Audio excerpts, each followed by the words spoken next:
NDA का साझा घोषणा पत्र लेकर बैठा हूं। ये है ब्लैंक पेपर। ये एनडीए का है। ये कल ही बीजेपी ने लॉन्च किया है।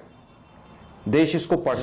अल्पसंख्यक चिल्ला चिल्ला के बीजेपी ने पूरे देश का इसके सर में दर्द कर दिया। अरे मोदी साहब तो मंत्रालय चला लें अल्पसंख्यक का भाई। उस अल्पसंख्यक के मंत्रालय को तुरंत बंद किया जाए। कौन क्या खा रहा है, देश के प्रधानमंत्री को बड़ी चिंता है, लेकिन देश के प्रधानमंत्री को उन भूखे बच्चों की चिंता नहीं है कि 84% बच्चे मॉल न्यूट्रिशन से यहां पर पैदा हो रहे हैं।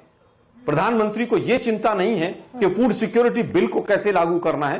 प्रधानमंत्री को यह चिंता नहीं है कि आंगनवाड़ी वर्कर्स की भर्ती की जाए ताकि वो भोजन अच्छा कर सकें। मोदी जी को केवल और केवल किस तरह से मुद्दों को हिंदू और मुसलमान में मोड़ना है, केवल ये आता है। इसके अलावा देश चलाना नहीं। गठबंधन का ना कोई साझा घोषणा पत्र। अब एनडीए का साझा घोषणा पत्र लेकर बैठा हूं। ये है ब्लैंक पेपर। ये एनडीए का है। ये कल ही बीजेपी ने लॉन्च किया है। देश इसको पढ़े। और एक और कागज दे रहा हूं। ये तो एनडीए का घोषणा पत्र था, अब ये बीजेपी का घोषणा पत्र आ गया। ये देखिए, बीजेपी का घोषणा पत्र है। पूरा देश पढ़े बीजेपी का घोषणा पत्र। सवाल पूछना बहुत आसान है विपक्ष से। रूलिंग पार्टी जो 10 साल से सत्ता चला रही है, उसका कॉमन मिनिमम प्रोग्राम कहां है और उसका घोषणा पत्र कहां है, पूरे देश को नहीं पता। इसलिए मैं 2 प्लेन पेपर, ब्लैंक पेपर लेके बैठा था। घोषणा पत्र मैंने दिखा दिया ना बीजेपी का। ये 50 पॉइंट है, इसमें देश पढ़ेगा। न्यूज 24 पे प्लेन पेपर पे क्या क्या लिखा है। इसमें यह भी लिखा है कि धारा 370 हटा दी है, जो झूठ बोलते रहते हैं लोग। वापस आता हूं। इसमें लिखा है कि बेरोजगारी घटा देंगे हम। इसमें लिखा है नोटबंदी के नाम पर हम वोट मांगेंगे। इसमें यह भी लिखा है कि भुखमरी के इंडेक्स पे चाहे देश नीचे चला गया, पर मोदी जी हैं तो मुमकिन है, चाहे चीन हमारी जमीन कब्जा ले, लाल आंख वहीं पर रखी हुई है, हमें वोट दे दो। इसी कागज पे लिखा है। किसी को दिखा नहीं होगा शायद ये गरिमा जी, लेकिन देश की जनता पढ़ रही होगी जो मैंने कागज दिखाए। अल्पसंख्यक चिल्ला चिल्ला के बीजेपी ने पूरे देश का इसके सर में दर्द कर दिया। अरे मोदी साहब तो मंत्रालय चला लें अल्पसंख्यक का भाई। उस अल्पसंख्यक के मंत्रालय को तुरंत बंद किया जाए। और ये 5 न्याय 25 गारंटी केवल अल्पसंख्यकों के लिए नहीं है, ये पूरे देश के लिए है।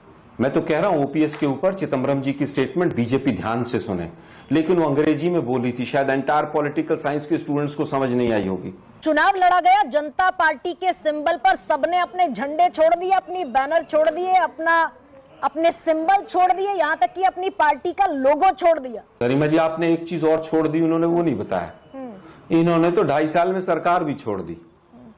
आपस में लड़ मरे 2-2, 3-3 प्रधानमंत्री। एक आध तो ऐसे रहे जिन्होंने कोई कैबिनेट की मीटिंग ही नहीं की। एक आध ऐसे रहे जो लाल किले तक पहुंच ही नहीं पाए।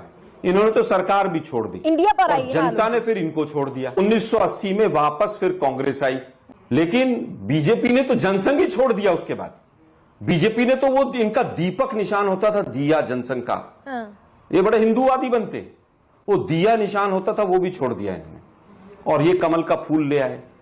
तो इन्होंने बहुत कुछ छोड़ा था और देश की जनता ने इनको छोड़ा। और उसके बाद 2014 तक इनका हाथ नहीं पकड़ा।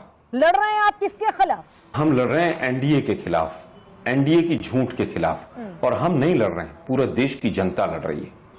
दुर्भाग्य यह है कि देश के प्रधानमंत्री 10 साल तक सत्ता में रहने के बाद आज भी कह रहे हैं कि उन्होंने मछली खा ली, उन्होंने मटन खा लिया। कौन क्या खा रहा है, देश के प्रधानमंत्री को बड़ी चिंता है, लेकिन देश के प्रधानमंत्री को उन भूखे बच्चों की चिंता नहीं है कि 84% बच्चे मॉल न्यूट्रिशन से यहां पर पैदा हो रहे हैं। प्रधानमंत्री को यह चिंता नहीं है कि फूड सिक्योरिटी बिल को कैसे लागू करना है। प्रधानमंत्री को यह चिंता नहीं है कि आंगनवाड़ी वर्कर्स की भर्ती की जाए ताकि वो भोजन अच्छा कर सकें। मोदी जी को केवल और केवल किस तरह से मुद्दों को हिंदू और मुसलमान में मोड़ना है, केवल ये आता है। इसके अलावा देश चलाना नहीं आता है। देखिए, 14 में 13 में आपके खिलाफ मुद्दे उठाए, सरकार बदल गई। उनको देखिए, मैं समझता हूं, आपको आता है कि नहीं? देखिए, मुद्दे उठाना तो सबको आता है। हाँ।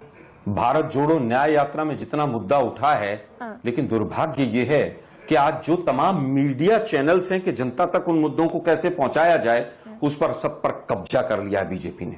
अंतिम बात कहना चाहूंगा, हम केवल ये कहना चाहते हैं, मोदी जी 2013 और 14 में जो आपने भाषण दिए थे, उनको एक दिन बैठकर आप सुन लीजिए।